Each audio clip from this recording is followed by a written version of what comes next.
तो एक बार फिर से आप सभी का स्वागत है अगले वीडियो में। देखिए आज हमने क्या लिखा है। आज हम पढ़ने जा रहे हैं द्रव्यमान प्रतिशत। तो जैसा कि नाम से ही पता चल रहा है कि द्रव्यमान का हमें क्या निकालना है, प्रतिशत निकालना है। अब कैसे निकालेंगे द्रव्यमान प्रतिशत? तो किसी तत्व का अगर मैं द्रव्यमान प्रतिशत निकालना चाहता हूं तो क्या करना पड़ेगा, यौगिक के अंदर उस तत्व का द्रव्यमान कितना है, जिस तत्व का मैं द्रव्यमान प्रतिशत निकालना चाहता हूं वो तत्व जिस यौगिक का हिस्सा है उस यौगिक के अंदर उसका द्रव्यमान, ठीक, और बटे में कितना आ जाएगा, यौगिक का मोलर द्रव्यमान गुणा में आ जाएगा 100। कुछ भी समझ में नहीं आया कोई दिक्कत नहीं, नीचे एग्जाम्पल देखिए अपने आप समझ में आएगा। उदाहरण के लिए हमारे पास जल है H2O। इस जल के अंदर, अब जल क्या है, एक यौगिक है, इसमें हाइड्रोजन भी है ऑक्सीजन भी है, तो मैं हाइड्रोजन का प्रतिशत भी निकाल सकता हूँ, उसी को क्या कहूँगा, द्रव्यमान प्रतिशत कहूँगा हाइड्रोजन का। उसी तरह मैं ऑक्सीजन का द्रव्यमान प्रतिशत निकाल सकता हूँ। देखिए बहुत सिंपल। तो मैंने लिखा कि भाई H2O जल में हाइड्रोजन का द्रव्यमान प्रतिशत बराबर क्या होगा, तो ऊपर तो आएगा हाइड्रोजन का द्रव्यमान, अपॉन में क्या आएगा, जल का मोलर द्रव्यमान, और गुणा में आ जाएगा आपका 100, क्योंकि हम प्रतिशत निकाल रहे हैं। कितना सिंपल है। अब देखो हाइड्रोजन कितने हैं, 2, एक हाइड्रोजन का 1 होता है, 2 हाइड्रोजन का 2 हो जाएगा, गुणा में 100 है, अपॉन जल का मोलर द्रव्यमान। मोलर द्रव्यमान मैंने आपको कल बताया था कितना होता है, 18 निकल के आता है, वो मैंने आपको निकाल के दिखाया। तो क्या आया, 200/18, 18 से 200 को भाग देंगे तो क्या आएगा, 11.11 इतने प्रतिशत।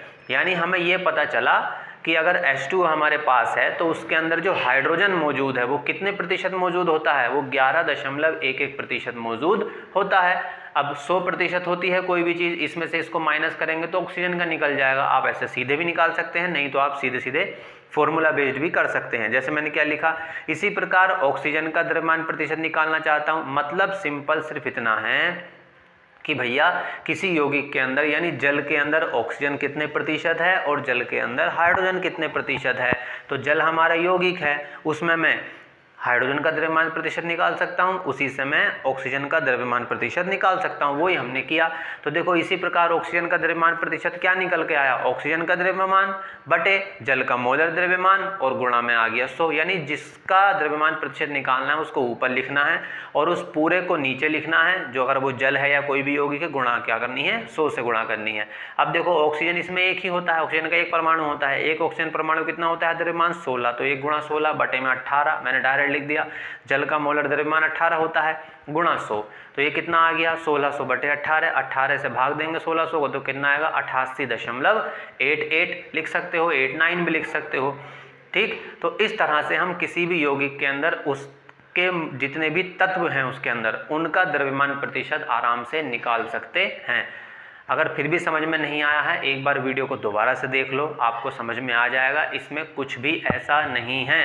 जैसे मान लीजिए आप कोई टीवी खरीदने गए, लेकिन आपके पास पैसे कम थे तो आपने अपने दोस्त से पैसे लिए, दोस्त ने कहा कि पैसे दूंगा मगर मेरा इसमें परसेंटेज होगा।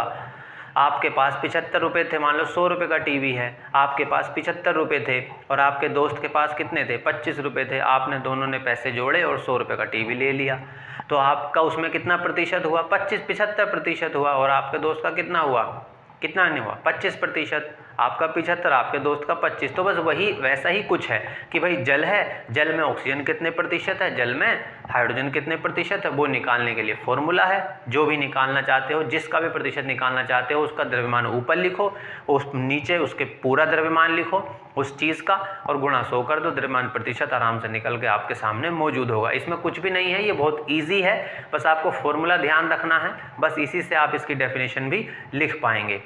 जब मिलता हूँ फिर से किसी नई वीडियो में, तब तक के लिए सभी को नमस्ते, जय हिंद, अपना ख्याल रखिए, खुश रहिए।